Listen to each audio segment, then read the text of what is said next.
நாளை விதமான ரமலானை முழுமையாக அடைவதற்கு ஓரிரு நாட்கள் பள்ளியுடைய தொடர்பு மிக பெரும் பிரயோஜனமாக இருக்கும்படியே ஒரு சட்ட நூல் கிதாப் ஒன்று உங்களுடைய அதியாவை தேடி வந்திருக்கிறது. மதரசாவுடைய பாடத்திட்டத்திலே உள்ளது.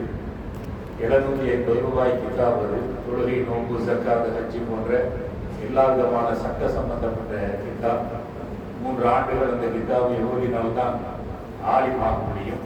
இந்த கிதாப் தமிழிலே மொழிபெயர்ப்பு செய்யப்பட்டு வந்திருக்கிறது. இன்ஷா அல்லாஹ் வாங்கி செல்லுங்கள் என்று ஆரம்பமாக ஒரு வேண்டுகோளை வைத்துவிட்டு, ரமலானுடைய கடைசி ஒற்றைப்படை இரவு இது. அல்லாஹ்வுடைய அருளால் ஒரு மாத காலம் இபாதத்துகளில் கழித்த நாம் பெருநாளை எதிர்பார்த்து அமர்ந்திருக்கிறோம். அல்லாஹ் தஆலா உலகத்தை நமக்காக படைத்து நம்மை அவனுக்காக படைத்திருக்கிறார். உலகத்தில் உள்ள எல்லாமே நமக்காக படைக்கப்பட்டதுதான். நாம் வாழ்வதற்காக, அல்லாஹ்வை வணங்குவதற்காக படைக்கப்பட்டது. அந்த வகையில சூரியன், சந்திரன், நட்சத்திரங்கள் எல்லாமே நமக்காக படைக்கப்பட்டது.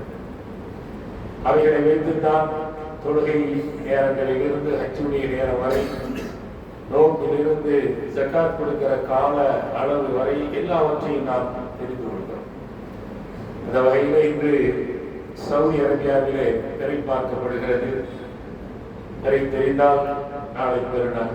அங்கே இன்ஷா அல்லாஹ் நாளை இங்கே திரை பார்க்கப்படும். தமிழகத்தில் எல்லா பகுதிகளையும் திரை பார்க்கப்படும். திரை தெரிந்தால் நாளை மறுநாள் இங்கே பெருநாள்.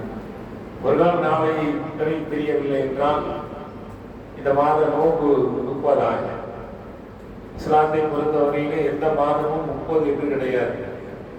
ஒரு மாதம் என்றுதான் மார்க்கம் சொல்லித் தருகிறது. அல்லாஹ்வே ரமலானை எப்படி சொல்லுகிறான்?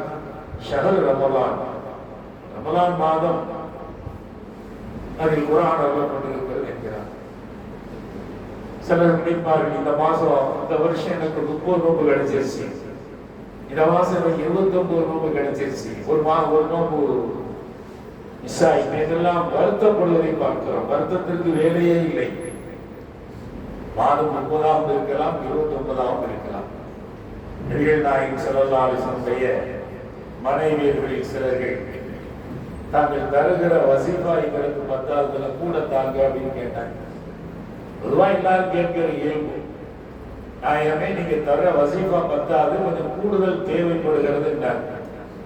அல்லாஹ் ஆயத்தரேன். லைலத்துல் கத்ருடைய இரவில் தான் உலகவானத்திற்கு குர்ஆன் டோட்டலா இறங்குச்சு.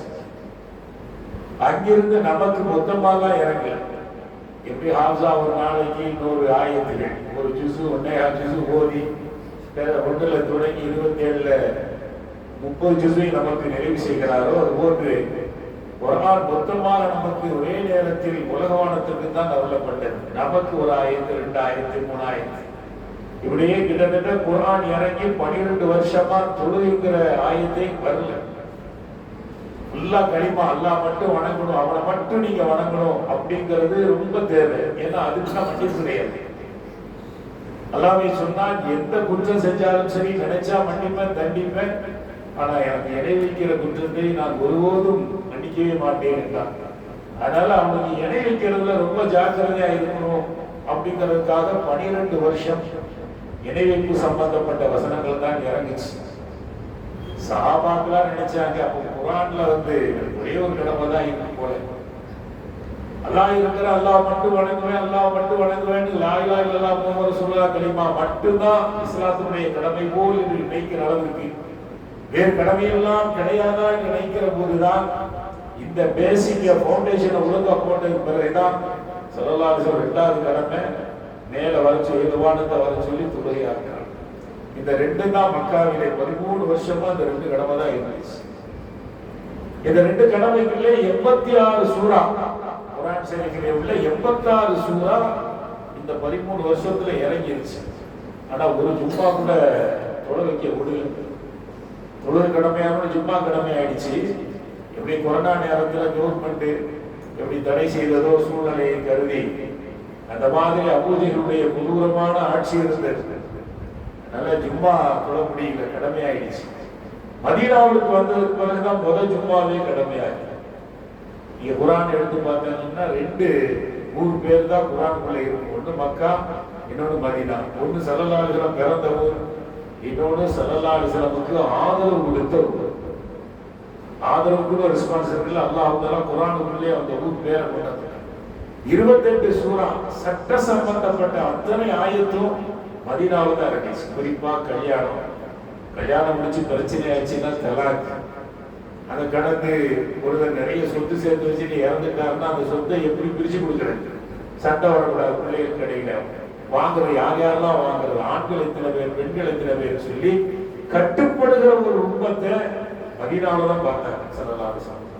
மக்காவில் கட்டுப்படாத காட்டு மிராண்டிகளாக அபூஜஹலுடைய கூட்டம் இருந்ததுனால சட்டங்கள் அங்கே வரல. நல்ல அருமையான பெருமக்களே, அந்த மதீனாவுடைய பேரும் குரானுக்குள்ள வந்துருச்சு. நாம புரிகிறது, நம்ம வச்சுக்கிட்டு இருக்கிற இந்த நோம்பு, கொடுத்துட்டு இருக்கிற ஜக்காத்து மதீனாவில் தான் இருந்துச்சு. மக்காவுல ரசூலுல்லாஹி ஸல்லல்லாஹு அலைஹி வஸல்லம் முதல்ல நம்புறவங்க தான் எல்லாம் சொல்ல முடியும். மதீனாவிலே ஆண்களை விட பெண்கள் கூடுதலாக நம்பிக்கை வைத்திருந்தாங்க. குர்ஆனுடைய ஆயத்துல அந்த ஹிஜாபுடைய ஆயத்தை பாருங்க. வடநாட்டுல ஒரு பிள்ளை காலேஜில் இருந்து அல்லாஹ் அக்பர் சொல்லி ஹிஜாபோட போச்சு, அதெல்லாம் பார்த்தோம். நம்ம மதீனாவுல முதல்ல இந்த ஆயத்தை இறங்குது. உமர் ரலியல்லாஹு அன்னை உம்மு சல்மா வீட்டுல ஸல்லல்லாஹு அலைஹி வஸல்லம் இருக்கும்போது வாராங்க. இந்த உமர் அபூஜஹல்கிட்ட பேரம் பேசிட்டு வந்தாங்க. ஆரம்பத்துல 100 ஒட்டை நான் தாரேன், என் முன்னாடி முகமதுடைய தலை எனக்கு வேணும்னு கேட்டாங்க. எல்லாருமே பயந்து போய் இருந்தாங்க. ஆனா உமர் ரலியல்லாஹு வீரமிக்கவராக இருந்தார். அதனால அபூஜஹல்கிட்ட சொல்லிட்டு வந்தார், நீ 100 தலை எடுத்து வைக்கும், ஒரு ஒட்டகத்தை எடுத்து வை, முகமதுடைய தலையோட வாராங்க. ஆனா அல்லாஹ் திசை மாற்றினார். உமர் ரலியல்லாஹுடைய கல்வில சிந்தனையை போட்டார். பதில் போர் நடக்கிறதுக்கு முந்தையே ஸல்லல்லாஹு அலைஹி வஸல்லம் அல்லாஹ்ட்ட கையேந்தி நான் நடப்பேன், ஒண்ணு இந்த இஸ்லாத்தை அபூஜஹலை வச்சு இதுக்கு இஸ்ஸத்தை கொடு, மரியாதை கொடு, அல்லது இந்த உமரை வச்சு மரியாதை கொடு. உமருக்கு அந்த வாய்ப்பு கிடைச்சிச்சு. பெருமானார் ஸல்லல்லாஹுடைய கரத்தை முடித்து இஸ்லாத்தை ஏற்றுக்கொண்டார்கள். ஏற்றதற்கு பிறகு குர்ஆனை பார்க்க ஆரம்பித்தார்கள். ஒரு ஆயத்து கண்ணில் பட்டுச்சு, ஆஹாமா அன்சல்னா அலைக்கல் குர்ஆன லிதஷ்கா. குர்ஆன் யாரையும் கெட்டு போவதற்காக நினைக்காது, நம்மளா நினைச்சுக்கிறது, மனிதர்களா நினைச்சுக்கிறது. மான்சல்னா அலைக்கல் குர்ஆன லிதஷ்கா, நீங்கள் கெட்டு போவதற்காக இந்த குர்ஆனை உங்களுக்கு நாம் நபியே தரலங்கிற ஒரு ஆயத்து உமருடைய கண்ணில் பட்டுச்சு. இந்த குர்ஆனை கொண்டு வந்த முகமதுடைய தலைக்கா இவன் பேசுற ரேட்டுக்கு நாம ஓகே சொன்னோம் அப்படின்னு போய் ரசூலுல்லாஹி ஸல்லல்லாஹு அலைஹி வஸல்லம் சரணடைந்து ஸல்லல்லாஹு அலைஹி வஸல்லம் நெருக்கத்திற்கு நாம வேற எங்கேயும் போக தேவையில்லை. இந்த தொழுகையில ஓதிட்டு இருக்கிறோம், முஸய்யிரல் மஸ்ஜிதி வல் மின்பரி வல் மெஹராப். இந்த மெஹராபை இந்த மின்பரை உலகத்துக்கே உருவாக்கி கொடுத்தவர்கள் ஹஸரத் உமர் ரலியல்லாஹு அன்ஹு. ஒரு இமாம் கெத்தா மெம்பர்ல நின்று மக்களுக்கு பிரசங்கம் செய்யணும்னா அது இப்படிதான் இருக்கு. நபிகள் நாயகம் ஸல்லல்லாஹு அலைஹி வஸல்லம் ஒரு கட்டையில நின்றுதான் பயான் பண்ணாங்க. அப்புறம் ஒரு சஹாபி பார்த்துட்டு ஸல்லல்லாஹு அலைஹி வஸல்லம் ஒரு சின்ன மரக்கட்டையில நின்று பேசுறாங்கன்னு சொல்லி அவர் ஒரு கட்டையை, ஒரு அழகான ஒரு கட்டையை டிசைன் பண்ணி வந்து கொடுத்து இதுல நின்று பேசு கேட்டாங்க. அந்த கட்டையை அந்த சைடு வச்சுட்டு ஸல்லல்லாஹு அலைஹி வஸல்லம் அதுல நின்று பேசும்போது அந்த கட்டை அழுததாக ஹதீஸ்ல இருக்கிறது. இந்த சபையிலே ஒரு குழந்தை பிள்ளை அழுகிற சத்தத்தை ஸல்லல்லாஹு அலைஹி வஸல்லம் பார்க்கறாங்க, கேட்கறாங்க. குழந்தைகள்லாம் இல்லை, அழுகிற சத்தம் மட்டும் வருதுன்னு பார்த்தா அது அழுகு. இவ்வளவு நாள் என் மேல நின்று நீங்க பயான் பண்ணிட்டு இப்ப என்ன தள்ளி விட்டுட்டு இன்னொரு கட்டையில நிக்கிறீங்களேன்னு சொல்லி அழுகிறது. பயான் செய்து கொண்டே ஸல்லல்லாஹு அலைஹி வஸல்லம் அந்த கட்டையை எடுத்து மார்போடு வைத்து அணைக்கிறார்கள். ஒரு தாய் தன்னுடைய பிள்ளைய மார்போடு வச்சு அணைக்கும் போது எப்படி அடங்குமோ அமைதியாகுமோ அந்த அழுகை சத்தத்தை நிறுத்துகிறார். அப்ப ஸல்லல்லாஹு அலைஹி வஸல்லம் இப்படித்தான் உமர் ரலியல்லாஹு அன்ஹு பள்ளியை கண்ணியப்படுத்த வேண்டும், பள்ளியிலே இருக்கிற பொருட்களை கண்ணியப்படுத்த வேண்டும் என்று கொண்டு வந்தவர் ஹஸரத் உமர் ரலியல்லாஹு அன்ஹு. ரசூலுல்லாஹ் வேந்தவங்க உம்மு சல்மா அம்மா வீட்டில் ஸல்லல்லாஹு அலைஹி வஸல்லம் உட்கார்ந்து பேசிட்டு உள்ள வராங்க. வந்தவன் சொன்னா, மதீனாவிலே நடந்தது நாயகமே, இப்பதான் ஓரளவு இஸ்லாமிய சட்டங்கள் வந்துகிட்டே இருக்கு. இந்த பெண்கள் டீசல் இல்லாம முகத்தை மறைக்காம ஹிஜாப் இல்லாம வெளியில போறாங்க வராங்க. பெண்கள்னாலே பேணி நடப்பவர்னு அர்த்தம். பேணி நடந்து கொள்கிறதா காலப்போக்கில் பெண்ணாயிடுச்சுன்னு சொன்னதெல்லாம் கேள்விப்படுறோம். அதனால அந்த பெண்கள் இங்க வெளியே போகும்போது ஹிஜாபோட போகணும்னு ஒரு சட்டம் கொண்டு வந்தாங்க. பக்கத்துல உமுசல் மாமா சல்லல்லாஹுடைய மனைவியர்கள் ஒருத்தவங்க, மிகப்பெரிய ராயல் ஃபேமிலி, அபூஜருடைய ஃபேமிலியில் உள்ளவங்க. அவனுக்கு ஹிதாயத்து கிடைக்கல. ஆனா இந்த அம்மாவுக்கு அல்லாஹ் ஹிதாயத்தை கொடுத்தான். மஹ்சூம் என்ற உயர்ந்த குடும்பத்தை சார்ந்தவர்கள் அன்னை உம்மு சல்மா ரலியல்லாஹு அன்ஹா. அவங்க உமர் ரலியல்லாஹு அன்ஹு சொல்றாங்க, நீங்க ஒரு ஆலோசனை தான் சொல்ல வேண்டாம், ஆயத்து ரசூலுல்லாஹ்க்கு இறங்கும். இறங்குனா ஸல்லல்லாஹு அலைஹி வஸல்லம் ஓதுவாங்க, பெண்கள் செயல்படுத்திக்கிட்டு யார் சம்பந்தமா ஆயத்து என்ன சட்டம் வருதோ அதை செயல்படுத்திட்டு போட்டோம். நீங்க ஒன்றும் ஆலோசனை சொல்ல வேண்டாம் அப்படின்னு உம்மு சல்மா அப்பா சொன்ன அடுத்த செகண்ட் ஸல்லல்லாஹுடைய உடல் பூரா அப்படி நடுங்க ஆரம்பிச்சு வேத்து கொட்ட ஆரம்பிச்சுட்டாலே ஆயத்து இறங்குதுன்னு சொல்லி சஹாபாக்கள் புரிஞ்சுக்குவாங்க. கொஞ்ச நேரத்தில் ஆயத்து இறங்குது. எப்படி ஆயத்து இறங்குது? யா நிசா அந்நபி லஸ்துன்ன கஅஹதின் மினன் நிசா, நாயகத்தின் மனைவிமார்களே, நீங்க மற்ற பெண்களை போலவா, உங்களுக்கு ஒரு மரியாதை இருக்கு இல்லையா? நாயகத்தின் மனைவிமார்களே லஸ்துன்ன கஅஹதின் மினன் நிசா, நீங்க மற்ற பெண்களை போல கிடையாது. அதனால இவங்க வெளியே போகும்போது முதல்ல நீங்க ஹிஜாபோட போங்க. அடுத்த ஆயத்து இறங்குது, இனிமே எல்லா பெண்களும் ஹிஜாபோடு தான் செல்ல வேண்டும் என்று ஆயத்து. அதுவரை உலக வானத்துல தான் இந்த குர்ஆன் இருந்துச்சு. லைலத்துல் கத்ர் தான் மொத்தமா 6666 ஆயத்து இறங்கிச்சு. அந்த இறங்கினதுக்கு ஒரு மரியாதை தான் லைலத்துல் கத்ரில் நாம் புத்தாடையோடு இருக்கிறோம். லைலத்துல் கத்ரிலையும் பள்ளியை நிரப்பி இந்த உம்மத்து குர்ஆன் இறங்க, இன்னைக்கு ஒரு நாளாவது பள்ளியாசலை நிரப்புவோம், நாளைக்கு அப்புறம் பார்த்துக்கலாம். அப்படி லைலத்துல் கத்ர் கொடுக்கிற அந்த மரியாதை தான் நேற்றைக்கு முதல் நாள் உலகத்தில் எல்லா பள்ளியும் நிரம்பி வழிந்தது. குர்ஆனுங்கிற உள்ளது கிடைத்த மரியாதையா புத்தாடையோடு முன்சப்ல போய் உட்கார்ந்து கொண்டு தேசியமா கொஞ்சம் லேட்டா வந்தா கூட இடம் கிடைக்காதுங்கிற அளவுக்கெல்லாம் நெருக்கடிக்குள்ளே இருப்பதற்கு ஒரே ஒரு காரணம் அந்த குர்ஆன். அது உலக வானத்தில் இறங்குச்சு. அங்கிருந்து ஒவ்வொன்றாக காலத்துக்கு நேரத்துக்கு சூழ்நிலைக்கு தக்கவாறு இறங்கினதான் இந்த ஆயத்து. அதே போல அருமையான பெருமக்களே, இந்த ஆயத்து இறக்குது. மதீனாவில் இருக்கிற பெண்கள் பூரா மார்க்கெட்ல பஜார்ல ஜாமா வாங்கி நிற்கிறாங்க. ஆயத்து இறங்குறதை கேட்டு ஒருத்தர் ஓடிக்கிட்டே போறாரு. எல்லாமே தாய் பாஷை, அவங்களுக்கு அரபி தெரியும். பெண்கள்லாம் நம்ம ஹிஜாப் இல்லாம போவாதீங்க அப்படிங்கிற இந்த ஆயத்தை ஓதுன உடனே அந்த மதீனத்து பெண்கள் தான் அணிந்திருந்த அந்த தாவணி துணியை கிழிச்சு முகத்தை முடிகிறாங்க. ஹதீஸிலே பதிவு செய்யப்பட்டிருக்கிறது. ஜாமா வேண்டி வீட்டுக்கு வராங்க, அவங்களுடைய கணவன்மார்களுக்கு வர்றது யாரு, ஏதோ முகத்துல கூட்டிட்டு வராங்க, யாருமா ஆயத்து அறிஞ்சு உங்களுக்கு தெரியாதா? இனிமே நாங்க இப்படிதான் இருக்கோம். அன்றைக்கு 1400 ஆண்டுகளுக்கு முன்பு அந்த ஹிஜாப் அது எங்கே வரை தொடர்கிறது? இதே இந்த தமிழகத்தில் ஒரு இஸ்லாமிய பிள்ளை காலேஜில், பெண்கள் காலேஜ் ஃபர்ஸ்ட் தங்க பதக்கம், முதல் மார்க் வாங்கி தங்க பதக்கம் அது வாங்குறது திருச்சி நினைக்கிறேன். ஆளுநர் ஒரு மாநிலத்தினுடைய முதல் குடியுரிமை பெறுவதற்கு தகுதியானவர் கவர்னர் வந்திருக்காரு.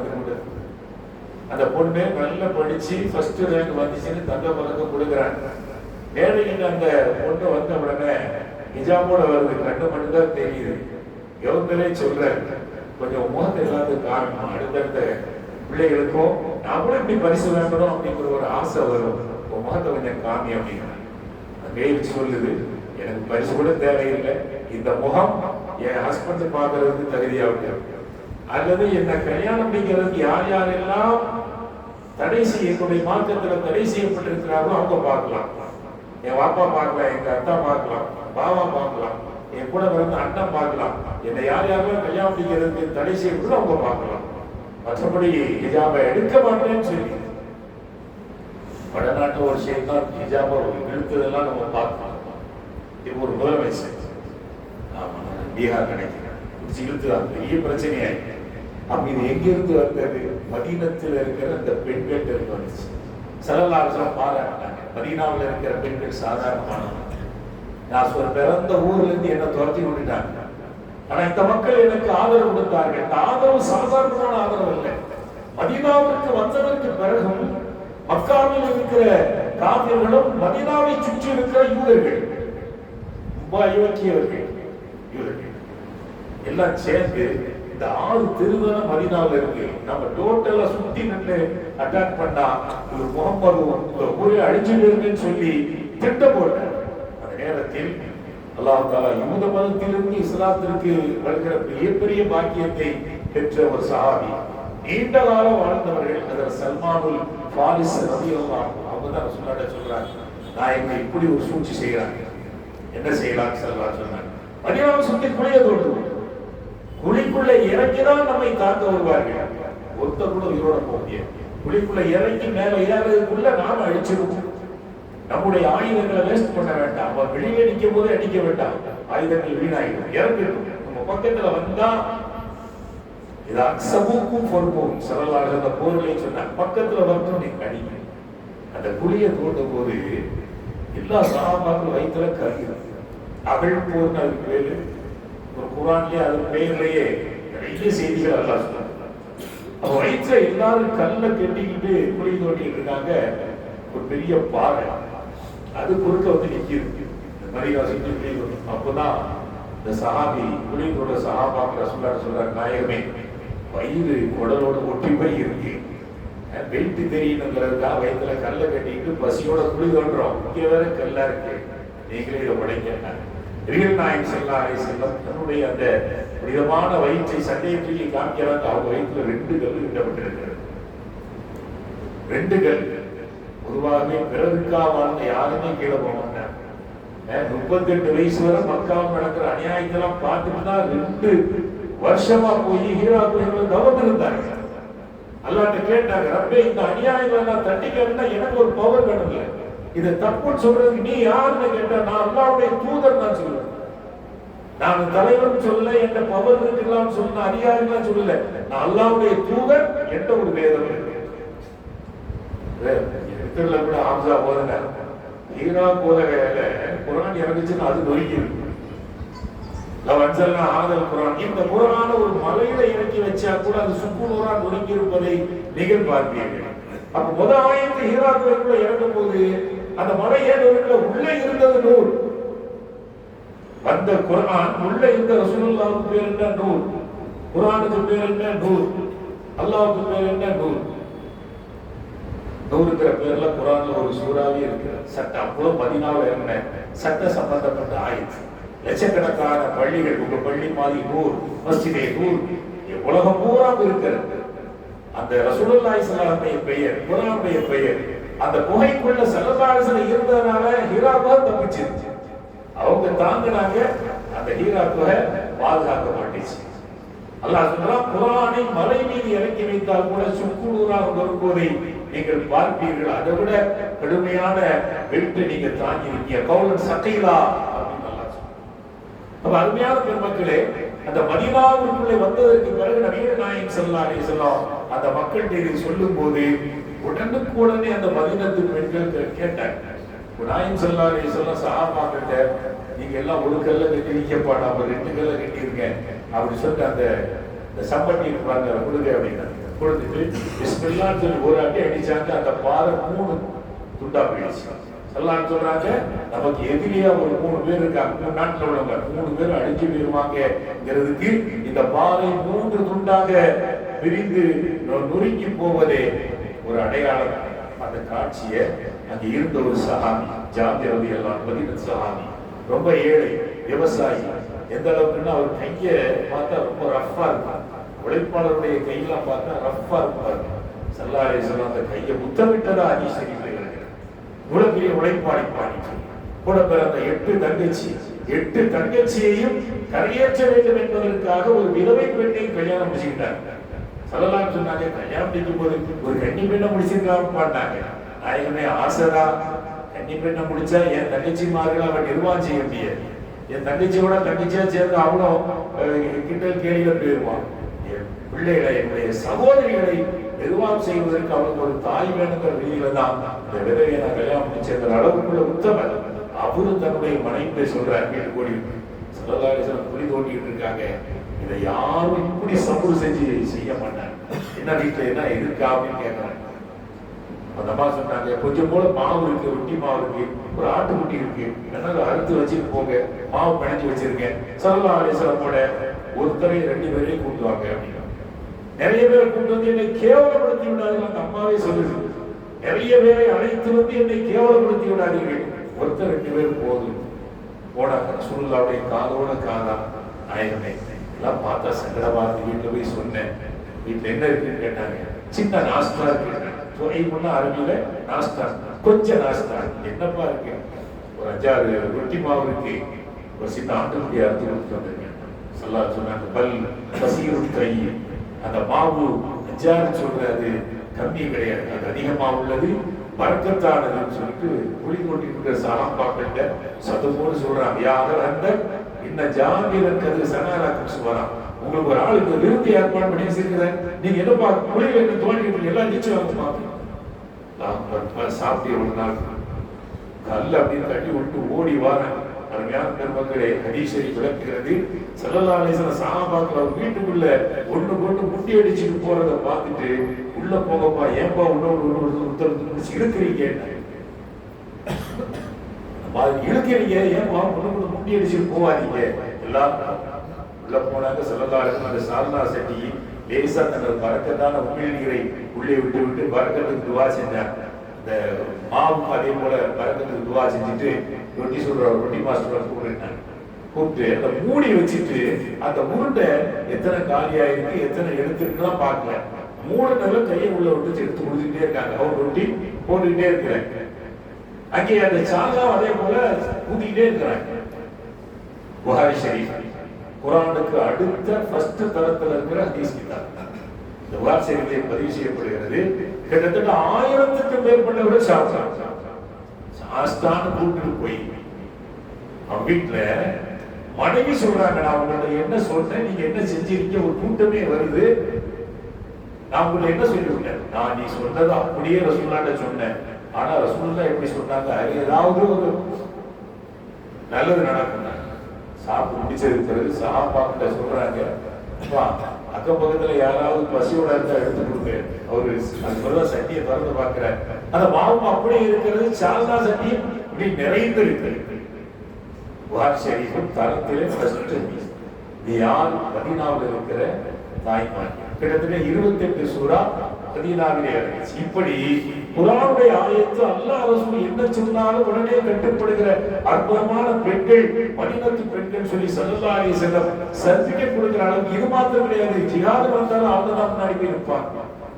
இப்படியே கிட்டத்தட்ட 23 வருஷமா அருளப்பட்ட குர்ஆனை தான் நாம ஒரு 27 நாள்ல கேட்டு முடிக்கிறோம். இவ்வளவு சந்தோஷமான இந்த குர்ஆனை தேசிய பள்ளியிலிருந்து சாதாரண பள்ளி வரை உட்கார ரசிக்கிறோம். மஸ்ஜித் நபவி ஏரித்த பள்ளி, ஏரித்த மரங்களால் கட்டப்பட்ட பள்ளியில் அருளப்பட்ட ஆயத்துகளில் மக்காவிலே மிகப்பெரிய பிரச்சனைக்கு இடையிலே குகைக்குள்ளேயும் காட்டுக்குள்ளேயும் ஆட்கள் இல்லாத பாறைகள் வந்த பாறைகளுக்குள்ளேயும் நாயகம் ஸல்லல்லாஹு அலைஹி வஸல்லம் அருளப்பட்ட இந்த குர்ஆன். அருமையான பெருமக்களே, அந்த குர்ஆன் ரமலானின் மூலமாக அல்லாஹ் நமக்கு தந்த மிகப்பெரிய விருந்தாளி. பொதுவா ஸல்லல்லாஹு சொல்லுவாங்க, உங்க வீட்டுக்கு வர விருந்தாளியை நீங்க கவனிச்சீங்கன்னா பரக்கத்து உள்ள ஸ்பீடா வீட்டுக்குள்ள வரணும்னா ஒட்டகம் பாருங்க, அந்த கத்தியை காமிச்சா ஒட்டகத்துக்குள்ள அறுக்க முடியாது. ஒட்டகம் ஹாஜிகளுக்கு தெரியும், கத்தியை பார்த்துட்டா கழுத்தை கொடுக்குமா. அவ்வளவு பெரிய ஒட்டகம் கத்தியை பார்த்துட்டா கழுத்தை அப்படி கொடுக்குமா. பிஸ்மில்லாஹ் அல்லாஹ் ஒரு குத்து குத்தி இழுப்பாங்க. உள்ள இருந்து இந்த பம்பு செட்ல இருந்து தண்ணி பாய்ச்ச மாதிரி விளைந்து ரத்தம் பாயும். அப்படியே சுற்றி கத்தியை பார்த்து ஒட்டகம் எவ்வளவு வேகமாக கழுத்தை நீட்டுகிறதோ அதை விட வேகமாக விருந்தாளியை நீங்கள் கவனிக்கும் போது பரக்கத்துகளை தேடி வரும். உலகத்தில் ரமலானிலே நமக்கு வந்த இந்த குர்ஆனை விட பெரிய விருந்தாளி வேறு யார் இருக்க முடியும்? நம்மை விட பெரியவர்கள், வயது மூத்தவர்கள், வசதி உள்ளவர்கள், நான் நாளைக்கு ஊருக்கு வரலான்னு இருக்கேன் அப்படின்னா உடனே அப்படியே முக்கியமான ஆள் வராங்க, சாப்பாடாக்கு அதாக்கு இதாக்கு. யாராவது ஒருத்தருக்கு இவ்வளவு செலவு பண்றேன், எல்லாம் ஓனர் பார்த்துக்குவாங்க. நான் 5000 ரூபாய் செலவு பண்ண எனக்கு 50000 கொடுத்துட்டு போவாங்க. சாதாரணமாக நமக்கு புரியும். அல்லாஹ் கொண்டு வந்து நமக்கு தந்திருக்கிற இந்த விருந்தாளி அதுக்கு அந்த விருந்தாளி வரும்போதே எப்படி வருகிறது? குர்ஆன் ரமலான் விருந்தாளி குர்ஆனோடு வருகிறது. அந்த குர்ஆனிலே சொல்கிறது, ஒரு மாசம் விருந்தாளிகளுக்கு ஸல்லல்லாஹு சொல்றாங்க, 3 நாள் யார் வீட்டுக்கு போனாலும் ஒரு 3 நாள் நீங்க விருந்துக்கிறீங்கப்பா, அதுக்கப்புறம் நீங்க வந்துருங்க. குர்ஆனும் அதே போலதான் இந்த விருந்தாளி சொல்லுது. நான் வருஷம் பூராமா அவங்க நோன்பு வைக்க சொல்றேன். ஒரு மாசம் அது 29 இருக்கலாம், 30 இருக்கலாம். ஒரு மாசம் இருந்தா போதும் தான் இந்த விருந்தாளின்னு சொல்லுகிறது. கொஞ்சம் பசியோட இருக்க சொல்கிறது. கொஞ்சம் நீங்க செலவு செய்வதை கொஞ்சம் செலவு பண்ண சொல்றது. சேகரித்ததை உழைத்ததை கொஞ்சம் செலவு பண்ண. அரசு போடுது, எடுக்கிற எல்லா பொருளுக்கும் ஜிஎஸ்டி அப்படி இப்படி வரி போட்டு நம்ம சாவடிக்கிறாங்க. பெரும் பெரும் வசதி படைத்த ஸ்ரீதேவி பணக்காரர்கள்லாம் பிசினஸ் எல்லாம் பண்ண முடியல, பேசாம இருந்துடலாம் அப்படிங்கிற அளவிற்கு விதவிதமான வரி. ரப்புல் ஆலமீன் 100க்கு 2,000 வசதி வந்தால் 2,000, 87 கிராம் தங்கம் இருந்தா அதுல வந்து 2%, 612 கிராம் வெள்ளி இருந்தா அதுல 2%. இதையும் தாண்டி ஒருத்தர் என்ற 10 வைரக்கல் இருக்கு உனக்கு கிடையாது. உலகத்துல இப்படி ஒரு விருந்தாளி ஒரு குர்ஆன் நமக்கு யார் சொல்லுவாங்க? 10 வைரக்கல் இருக்கு. 5 கோடி ரூபாய் BMW கார்ல வராரு, இந்த காருக்கு சக்காத் இருக்கா? அது உனக்குன்னு வச்சிருக்கேன். 10 கோடி ரூபாய்க்கு வைரக்கல் வச்சிருக்காரு, அது நீ உனக்குன்னு வச்சிருக்க. தங்கம் அதுக்கு நீ கொடுத்தா, வெள்ளி அதுக்கு நீ கொடுத்தா. ஏன் தங்கம் வெள்ளி இருக்கு பாருங்க, அது ஒரே தரத்துல இருக்கு. ஒரு ஆண்டு 5 வைரக்கல் இருக்குன்னா 5 ரேட்ல இருக்கு. வைரக்கல்ல அவ்வளவு சீக்கிரமா, ஆனா வைர வியாபாரம் செஞ்சாருன்னா அந்த லாப வைர வியாபாரத்துல ஜகாத் கொடுக்கணும்னு சொல்லி இப்படி இந்த நம்ம பசியோட இருக்க சொல்லி ஏழைகளை கொஞ்சம் பணத்தை கொடுத்து அவனை கொஞ்சம் கவனின்னு சொல்லி சொல்லி சொல்லி நமக்கு இந்த விருந்தாளி பசியோட இருக்க சொல்லுதான். ஒரு ஆடு 7 நாள் பட்டி கிடக்கலாம். நம்ம உடம்பு அல்ல அப்படிதான் படிச்சிருக்கோம். நாம இந்த ரமலான்ல இருந்தது ஒரு வச்சு இந்த உடல்ல 7 நாள் தெரியும். சைனாவில் ஒரு பூகம்பம் ஏற்பட்டுச்சு. 7 நாள் கழிச்சு இனிமே இதுக்குள்ள யாருமே உயிரோட இருக்க சான்ஸ் இல்லை. அதனால புல்டோசர் வச்சு தட்டுக்கும் போது புல்டோசர் வச்சு தட்டும் போது உள்ள ஒரு மணங்கள் சத்தம் கேட்குது. 7 நாள் கழிச்ச போது ஒருத்தர் உயிரோட தூக்கியிருக்காங்க. அப்ப பசியோட ஒரு வக்து சகர் சாப்பிட்டாச்சு, அப்புறம் மகிழ்ச்சி சாப்பிடுறோம், தராவி சாப்பிடுறோம், மத்தியானம் ஒரு வக்து தான். இந்த விருந்தாளியை நாம எப்படி நம்மளை பட்டி போட்டு கிடக்க சொல்லுதுன்னு சொல்லி நினைக்கவே முடியாது. அப்படி நாம நினைக்காம இருக்கிறனால சட்டசபையில இருந்து நாடாளுமன்ற வரை இந்த விருந்தாளியை பற்றி பேசுகிறாங்க. உண்ணாவிரதம் சைக்கிள் ஏதாவது தின்னுட்டு வந்துருக்கீங்க, இது உண்ணாவிரதமா? ஆமாங்க, ஒரு ஜூஸ் கூட குடிக்கலன்னா எப்படிங்க நம்ம உயிரோட இருக்க முடியும்? அப்படிங்கும் போது இந்த விருந்தாளியை அங்க பேசுறாங்க. முஸ்லிம்கள் பாய்மார்கள் ஒரு மாசம் எச்சை கூட முழுங்காம இருக்கிறது இல்லையா? நீ ஒரு நாள் உண்ணாவிரதம் கொஞ்சம் பண்ணி கிடந்தா என்ன கேட்கிற அளவுக்கு நம்ம உடம்புக்கு 7 நாள் நம்ம பச்சை தண்ணி கூட குடிக்காமல் இருக்கலாம். அவ்வளவு சக்தி எல்லாம் உடல்ல தந்துட்டு தான் சொல்றான். ஒரு மாசம் இரு, இந்த 10 மாசம் உடம்பு நல்லா ஆயிடும். நான் தந்திருக்கிறத ஒரு 2%. இப்படி எல்லாம் ரப்பு சொல்லி சொல்லி கொஞ்சம் எச்சரிக்கையை செய்யறான். கொடுக்கலன்னா என்ன ஆகும்? கடைசியில் நீ முஸ்லீம்னு கேரண்டி கொடுக்க முடியாது. நீண்ட வரல காத்து கொடுக்காத ஒரு பணக்காரர் கடைசியில் ஒரு முஸ்லீமா இருப்பான்னு எப்படி கேரண்டி கொடுக்க முடியும்? சஹாபாக்கள் அந்த மாதிரி ஒருத்தருக்கு அப்படி ஆயிடுச்சு. ரசூலுல்லாஹ் வந்து அழுதாரு, ரொம்ப கஷ்டமா இருக்கு. ரசூலுல்லாஹ் எவ்வளவு சொன்னாங்க கேட்கல. நீங்களாம் அசந்து பயான்ல கேட்டுருப்பீங்க. எவ்வளவு சொன்னாங்க கேட்கல. கடைசியில ஒரு ஆடு, ஒரு ஆணாடு பெண்ணாடு ரெண்டையும் கொடுத்தாங்க. சரிப்பா இதை வச்சுக்கப்பா, நான் சொல்றேன் கேட்க மாட்டேங்கிறேன். 2 ஆடு 4 ஆச்சு 6 ஆச்சு, அப்படியே டெவலப் ஆகி அப்புறம் ஊருடைய அவுட்டர் போயிட்டாங்க. ஆடு மந்தையெல்லாம் ஊருக்குள்ள செய்ய முடியாது, அவுட்டர் போயிட்டாங்க. 5 எடுத்து போச்சு, சும்மா போச்சு. கடைசியில பள்ளி தொடர்பு எல்லாம் போயிடுச்சு. ஜகாத்து கடமை ஆயிடுச்சு. சல்லல்லாஹு கேட்டு போடுறாங்க, என்ன கப்ப கட்ட சொல்றாரு. நான் என்ன ஜிஸியா வரியா கொடுக்கணும்? நான் என்ன யூதனா இல்ல நஸ்ரானியா? நான் முஸ்லீம்ங்க கேட்கிறேன். சொல்லி விடுறேன், நான் ஒரு முஸ்லீம், நான் ஏன் கப்பம் கட்டணும்? நான் ஒரு முஸ்லீம் நாட்டுக்குள்ள இருக்கிறேன். நான் யூதன் கிடையாது, நஸ்ரானி கிடையாது, நெருப்போனை கிடையாது. நான் எதுக்கு என்ன கப்பம் கேட்கிறாங்களா? ஸல்லல்லாஹு அலைஹி வஸல்லம் கோபப்பட மாட்டாங்க. ஆனா வேலை காரணம் 2வது ஸல்லல்லாஹு அலைஹி வஸல்லம் கேட்கும்போது ஆயத்து இருக்குது. வமின்ஹும் மன் அஹதல்லாஹ், உலக வானத்துல ஒரு ஆயத்து. நாயகமே உங்கள்ட்ட வந்து நல்லபடியா கேட்பாங்க, கஷ்டப்படுறேன்பாங்க. நீங்க கொடுத்த பிறகு அநியாயக்காரனா மாறிடுவாங்க. ஆயத்து இறக்கணும்னு அவர் காதுக்கு போச்சு, ஓடி வர பெருமானார் ஸல்லல்லாஹு வந்து உண்டு விழுகிறார். சரணாகதியா நாயகமே என்ன கண்டிச்சு ஒரு ஆயத்து இறங்கிச்சா? என் சொந்த புறா தாரங்க, ஒரு பைசா ஓட்ட வேங்க மாட்டோம். ஆயத்து இறங்கினவர் எப்படி வாங்க முடியும்? அடுத்து அபூபக்கர் ரலியல்லாஹு அன்ஹு ஆட்சி காலத்துல ஸல்லல்லாஹு வஃபாத்துக்கு பிறகு இப்படி புறப்பட ரசூலுல்லாஹ்வே வாங்கல, நாங்க எப்படி வாங்க முடியும்? உஸ்மான் ரலியல்லாஹு அன்ஹு பக்கத்திலே வந்துறாதே, உனக்கு வேற பேர் இருக்காங்க. ஜகாத் அல்லாஹ் பாதுகாக்கணும். அதனால இந்த உம்மத்து ஜக்காத்தை கண்ட்ரோல் இல்லாம கொடுப்பதையும் நாம் பார்க்கலாம். சொல்லுவோம் ஜக்காத்துடைய ரூல்ஸ் இப்ப பேச நேரம் இல்லை, எல்லாம் கொடுத்து நீங்க இருக்கிறீங்க. அது எந்தெந்த பொருளுக்கு துல்லியமான ஜக்காத்து சொல்லும்போது சொன்னார், அசத்தி எனக்கு அதெல்லாம் தெரியாது சக்தி. வருஷத்துக்கு ஒரு தடவை எல்லா காசையும் எடுத்து பார்ப்பேன், அதுல 2 வருஷம் கொடுத்துருவேன். இது அல்லாஹ் கொடுக்க சொன்னதை விட கூடுதலா உள்ளது. அது அது அது சட்டங்கள் தனி சட்டம். மாசம் மாசம் அந்த வரவு பார்த்து சஹாபாக்கள் கொடுப்பாங்க. ஒரு எண்டைக்கு ஒரு 5 லட்சம் ரூபாய் இருக்குன்னா இன்னைக்கு கிடைச்ச உடனே சக்காத் எனக்கு கடமை இல்லை, அடுத்த வருஷம் இந்த 5 லட்சம் ரூபாய் எனக்கு இருந்தா தான் சக்காத் கடமை. யாரும் அதை பார்க்கறாங்களா? யாரும் பார்க்கறது இல்லை. பரவலாக வசதி உடைத்தவர்கள் வருஷத்துக்கு ஒரு தடவை கணக்கு பார்த்து நம்ம கொடுப்போம் அப்படின்னு கொடுத்துட்டு இருக்காங்க. இது இங்கே ரப்புல் ஆலமீன் சொன்னதை விட கூடுதல் பண்படக்கூடாது.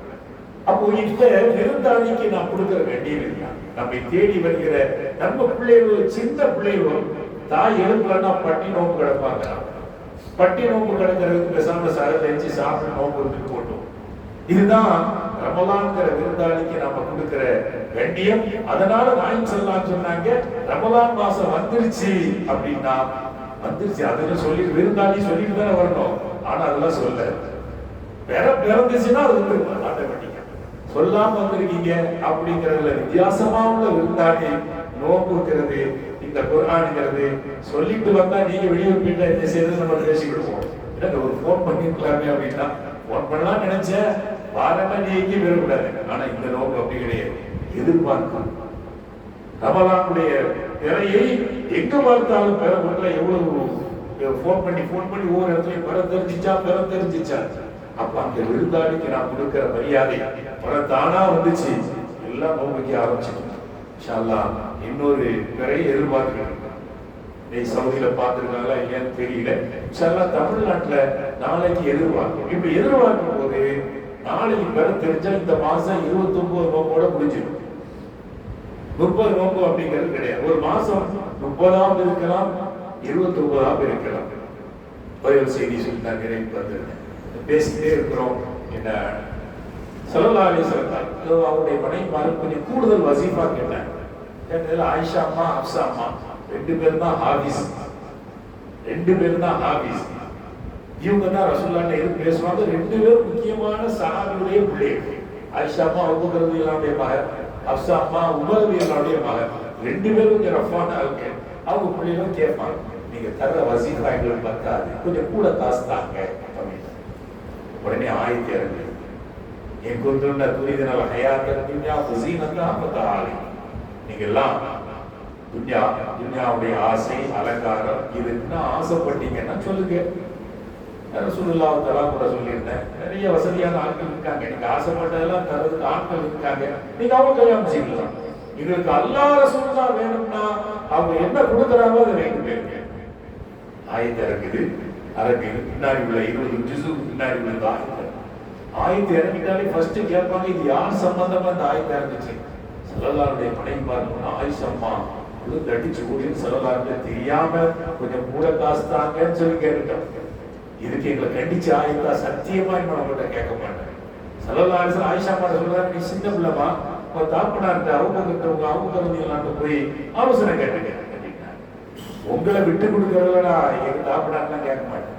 ஆயத்து இப்படி கடுமையா இறங்கியிருக்கேன், நான் எப்படி கடைசி வரை உங்களையே நான் தேர்வு செய்வேன். நாங்க தெரியாம உங்கள்ட்ட கேட்டுட்டு அவருடைய அத்தனை மனைவிமார்கள் சொன்னதோடு மட்டுமல்லாமல் உமர் ரலியல்லாஹு ஆட்சி காலத்தில் ஒரு 70,000 திருகம் ஆயிஷா அம்மா மிகப்பெரிய போராளி, இஸ்லாத்துக்காக பெரிய போராட்டம் செஞ்சாங்க. அதனால போராளிகளுக்கு என்று கொடுப்பாங்க இல்லையா, அந்த மாதிரி 70,000 திருகம் கொடுத்து விட்டாங்க. உமர் ரலியல்லாஹு ஆயிஷா அம்மாவை கொடுத்து வந்து அந்த காசை பார்த்துட்டு, என்னைக்கு உனக்கு துன்யா வேணுமா அல்லாஹ்வுடைய ரசூல் வேணுமான்னு அல்லாஹ் சொன்னானோ அதுக்கு பிறகு எனக்கு இதெல்லாம் ரசனையே இல்லாம போயிடுச்சு சொல்லி தன்னுடைய வேலைக்காரர்கள் சொன்னாங்க. அக்கம் பக்கத்துல போய் எல்லாத்தையும் கொடுத்துட்டு வந்துருக்காங்க. அந்த வேலைக்காரர்கள் எல்லாத்தையும் கொண்டு அந்த 70,000 திருகத்தையும் எல்லாத்தையும் செலவு பண்ணிட்டு வெறும் பையோட வீட்டுக்கு வராங்க. வந்த பிறகு ஆயிஷா அம்மா கேட்கறாங்க, எல்லாம் கொடுத்துட்டியா, ஏதாவது ஒரு திருகம் 2 திருகம் மிச்சம் இருக்கான்னு கேட்டாங்க. இல்ல நீங்க தான் சொன்னீங்க எல்லாத்தையும் கொடுத்துட்டேன்னு.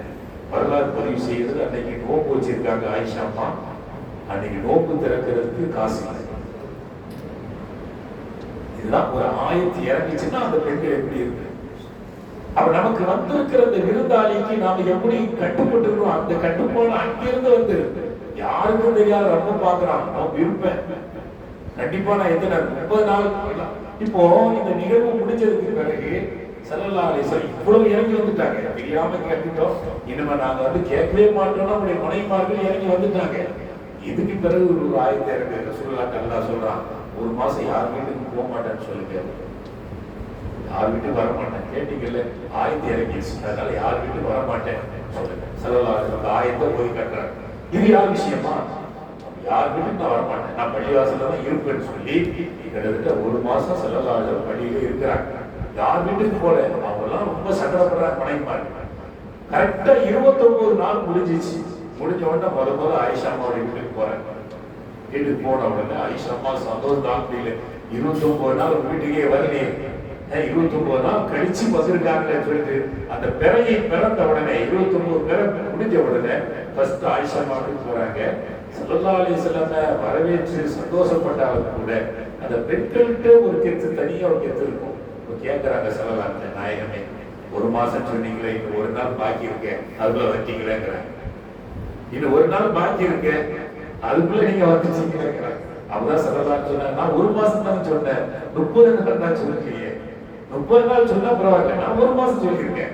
இந்த மாசம் 29 முடிகிறது, இன்னைக்கு அடுத்த மாசம் பிறந்துருச்சு அப்படின்னு ஸல்லல்லாஹு சொன்னாங்க. இதை ஆதாரமா வச்சுதான் எனக்கு வருஷத்துக்கு 30 நாள் நோக்கு அப்படின்னா நம்ம நினைக்க கூடாது. பிறக்கிறத வச்சுதான் ஒரு பிறையை பார்த்து நோக்கு வைத்தோம். இன்ஷா அல்லாஹ் ஷவ்வால் பிறை நாளை இரவு தெரிந்தால் 29 முடி. இந்த மாசம் 29 தான். ஒரு நாள் நாளைக்கு தெரியலன்னா, மேகமா இருந்தா தெரியாது, தமிழ்நாடு பூரா மேகமா இருந்தால் கூட நாளை சனிக்கிழமை தான் பிறப்பேன்.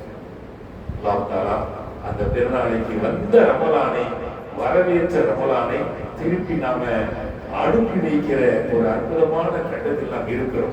இந்த கட்டத்தில் நாம கொடுக்க வேண்டிய சதகத்துல் ஃபித்ர், நம்ம வச்ச நோம்பு, கொடுத்த ஜகாத்து, அதுல ஏதாவது விட்டகுறை இருக்கும்.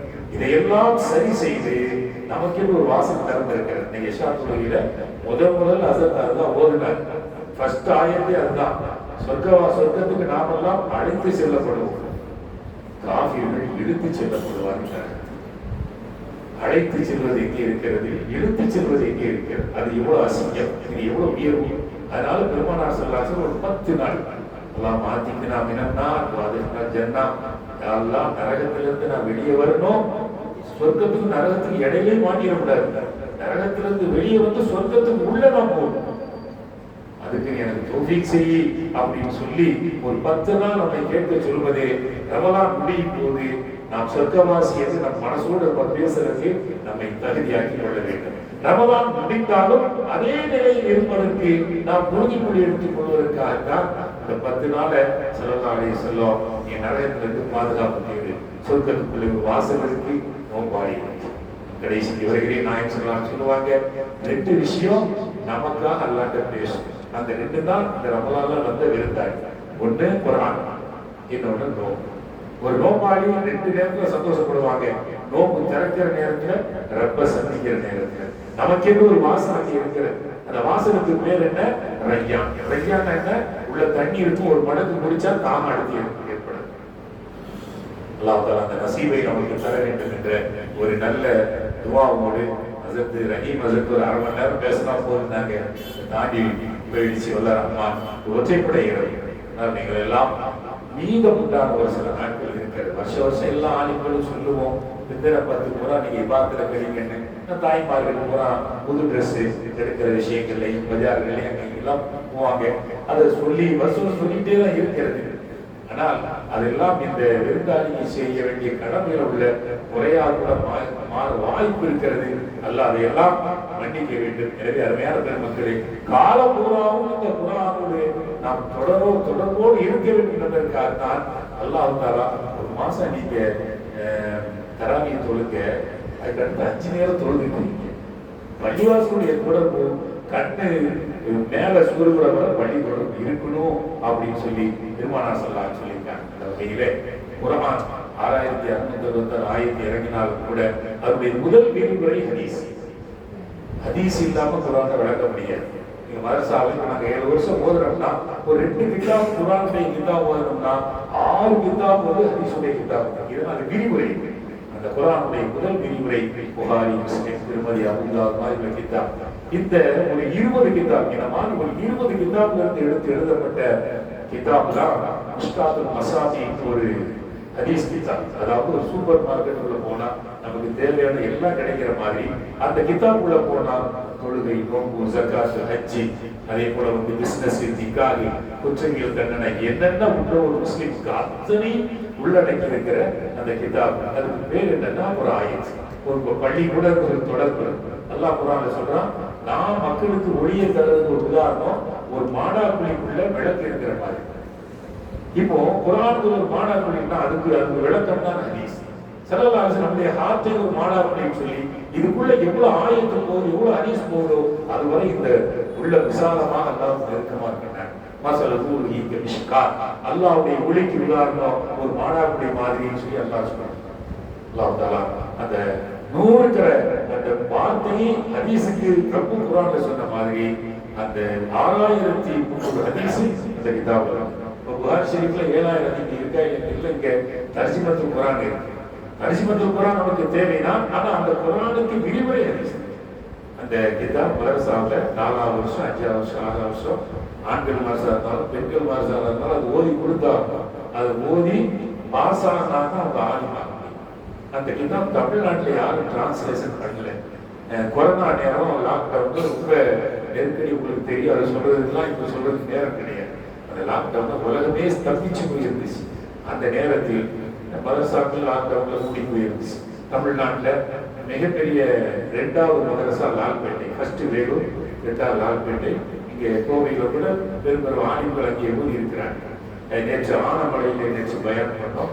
86 வயசுல ஒரு பெரியவர் ஹஸரத் நான் அந்த மாசம் தான் ஓதுனேன். லால்பேட்டை 162 வருஷம் ஆச்சு. அந்த மதரசாவில 1986 பட்டம் வாங்கிட்டு அங்கே ஓதி கொடுத்தது உஸ்தாதா இருந்தார். இதுவரை 2000 பேர் அங்கே பட்டம் பெற்றிருக்கிறாங்க. அதுல எல்லா பள்ளிக்கும் லால்பேட்டை மதரசாவுக்கு ஒரு தொடர்பு உண்டு. நம்ம தொழுகை அட்டவணை இருப்பாங்க, அது லால்பேட்டையில தான் முதல்ல கண்டுபிடிச்சாங்க. உலகத்துக்கு நடுக்கடிகாரம் வந்து இங்கிலாந்துல இருக்கு. அந்த இங்கிலாந்துடைய இந்த 24 மணி நேரத்தை கணிச்சு இந்தியாவுக்கு எப்படி டைம்லாம் அந்த காலத்துல 1 மணி 2 மணி பிக்ஸ் பண்ணி வச்சாங்க. சூரியனையும் இந்த மணியையும் சந்திரனையும் இந்த மணியையும் கனெக்ட் பண்ணி ஆய்வு செய்து சொல்லாத காலத்துல மணி கிடையாது. லால்பேட்டையில எல்லாம் அமானிசரம் ஒரு பெரிய ஆதி, அவங்க தான் சுபு இந்த நிலா கணக்கு சூரியனை கணக்கு பண்ணா சுபு இத்தனை மணி, நுகர் இத்தனை மணின்னு சொல்லி 99 வருஷத்துக்கு இதை கணக்கு பண்ணி வச்சிருக்காங்க. இது தமிழ்நாடு பூரா. கொஞ்சம் சென்னைக்கும் கோயம்புத்தூருக்கும் ஒரு 10 நிமிஷம் வித்தியாசம் இருக்கலாம், திருநெல்வேலிக்கு ஒரு 5 நிமிஷம் முன்னாடி இருக்கலாம். மற்றபடி 99 வருஷம் இதுதான் தொழுகைக்குரிய டைம். அதை ஃபர்ஸ்ட் தமிழ்நாட்டில் உருவாக்கி கொடுத்தவங்க எல்லாம் அமானிசரம் லால்பேட்டை மதரசாவை வெளி உலகத்துக்கு கொண்டு வந்தவங்க. அங்கே இந்த மதரசாவில் உஸ்தாதா பணிபுரிந்து அந்த கிதாப் நீங்க எழுதுனா நல்லா இருக்கு வேண்டாங்க. 6500 ஹதீஸையும் காத்து இது பூரா மொழிபெயர்ப்புக்கு என்ன முதல்ல பொருளாதாரம் 40 லட்சம் ரூபாய் எஸ்டிமேட். அல்லாவுடைய பொதுவாக இதுவரை 27 லட்சம் ரூபாய் செலவு பண்ணி 27 லட்சம் ரூபாய் செலவு பண்ணி 8000 பிரதிகள் முதல் பாகம், 2ஆம் பாகம், 7 பாகத்துல 4 பாகம் வெளியிட்டோம். துவா செய்யுங்க. இந்த போன்ல இருக்கு 5ஆம் பாகம், 6ஆம் பாகம்.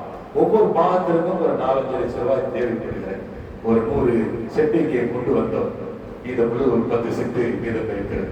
நேச்சை வேங்கிற மாதிரி கோட்டைமேட்ல இருந்து எல்லா பகுதிகளையும் குளிப்பாளையத்தில் எல்லாரும் கொடுங்க சொல்லி வாங்கிட்டாங்க. அசத் 2000 பேசினாங்க. நீங்க ஊருக்கு போற முடியும் லைலத்தில் வச்சுதான் அங்க வந்துச்சு. ஒரு அனிமா சொன்னாங்க, கடைசி ஓட்ட கூட அந்த பள்ளியிலே பேசலாமேன்னாங்க. அந்த கிதாபின் மீது இருக்கிற அந்த 9 செட்டுக்கு கொண்டு வரப்பட்டிருக்கிறது. 750 ரூபாய் ஒரு கிதாப் 500 ரூபாயாக குறைத்து ஒரு 40 வருஷத்தை கடந்து இந்த கிதாப் இருக்கணுங்கிறதுனால கொஞ்சம் காஸ்ட்லியான பேப்பரை போட்டு எழுதப்பட்டிருக்கிறது. நம்முடைய ஒரு தொழுகை, நோன்பு, எல்லா சட்டங்களும் ஒரு சட்டம். ஒரு மதுரையில இருந்து கூட ஒரு வக்கீல் மதுரையில இருந்து ஒரு வக்கீல் இடையில எங்களுக்கு ஒரு 10 செட் அனுப்புங்க அசத்துனா. நீங்க ஃபேஸ்புக்ல பார்த்தோம், அட்ரஸ் கொடுத்தேன்னா ஊத்து அட்ரஸ் கொடுத்துருந்தேன். ஊத்து அட்ரஸ் கொடுத்துருக்காரு அப்படின்னு சொல்லிட்டு அவருக்கு ஃபோன் பண்ணி கேட்டாங்க. நீங்க கோர்ட்டு கொடுத்துருக்கீங்களா? அவர் தான் சொல்றாரு, நான் வக்கீல சேர்த்து இருக்கிற ஜட்ஜிகளுக்கு கொடுப்போம். சில நேரம் எனக்கு முழக்காக சொல்லியிருந்தாங்க, நான் அதை பார்த்தேன். பெருமானார் ஸல்லல்லாஹு அலைஹி வஸல்லம் சொன்ன தீர்ப்பு நான் ஒரு சப்ஜெக்டை பார்த்தேன். கொடுக்குமே, வக்கீல்கள் படிக்கட்டும், ஜட்ஜிகள் படிக்கட்டும், ஸல்லல்லாஹு அலைஹி வஸல்லம் தீர்ப்பு சொன்னாங்க அப்படின்னு தெரிவிக்கும்ன்றதுக்காக தான் நான் வாங்கி ஒரு 20,000 ரூபாய் அனுப்பி அந்த கிதாபுகளை வாங்கி நான் கொடுக்குறேன். சகோதர சமுதாயத்தவர்களுக்கு கொடுக்குறேன். சார் நம்ம முஸ்லீம்களுக்கு இல்லை அப்படின்னா நமக்காக வந்த குர்ஆனுடைய விரிவுரை மதரசாவுடைய பாடத்திட்டத்தில் இருப்பது கல்வி உங்களை அந்த கிதாபு தேடி வந்திருக்கிறது. பெண்கள் மதரசா ஆண்கள் எல்லா இதுலையும் இதை கண்டிப்பா இந்த கிதாபு ஓதியாகும். ஸல்லல்லாஹு அலைஹி சொல்லுவாங்க, மழை தேடி வரும் போது புத்திசாலிகள் குளத்தை வெட்டி வச்சிருவாங்க, தண்ணி குளத்துல இறக்குறது. சில பேர் கிணத்துல இறக்குவாங்க, சில பேர் கட்டுக்காம இருப்பாங்க. கட்டுக்காம வந்து அந்த தண்ணி அப்படி சிதறி போயிடும். தண்ணீர் தேவைப்படுமா இல்லையா? உலக சண்டையே நடக்கும், தண்ணி இருக்குன்னு சொல்லி ஹதீஸ்ல இருக்கு. இப்போ அப்படி அது அந்த சூழ்நிலையை வந்து வெளிநாடுகள் நல்ல அருமையான பெருமக்களை ஹதீஸ் குர்ஆனுடைய விரிவுரை ஒரு மழைக்கு சமம் ஸல்லல்லாஹு சொல்லியிருக்காங்க. உங்களை தேடி வந்திருக்கிறது. அத்தனை பேரும் அதிலே பங்கு பெற வேண்டும். நான் வந்து செட்டு தான் இருக்கு. செட்டு 2,800 ரூபாய் 2,000 ரூபாய் நிர்ணயம் செய்திருக்கிறோம். வாங்கிடுங்க. வசதி உடைத்த சீனியர்களாக இருந்தால் மாசத்துல இருந்து சர்க்கார் காசுல இருந்து வாங்கி கொடுங்க. உங்க பேரை போட்டே கொடுத்துருவோம். காலம் பூரா அவங்க எங்கெல்லாம் போய் அதை பணி செய்யறாங்களோ அது உங்க ஓதி கொடுக்கும் போது உங்களுக்கு நன்மை சேர்ந்து ஒரு பெண்கள் மாஸ்டர் வாங்கி கொடுங்க, பள்ளிகளுக்கு வாங்கி கொடுங்க என்ற செய்தி சொல்லி மீதம் உள்ள இந்த பாகம் நிறைவேறுவதற்கு நீங்க எல்லாம் ரப்பிடத்திலே துஆ செய்து என்னுடைய உடல் ஆரோக்கியத்திற்கு துஆ செய்வது என்று கேட்டு ஒரு நல்ல வாய்ப்பை இந்த நிர்வாகத்திற்கும் ஜமாத்திற்கும் நன்றி கூறி நிறைவு செய்கிறேன். வாஹ் ரப்பனா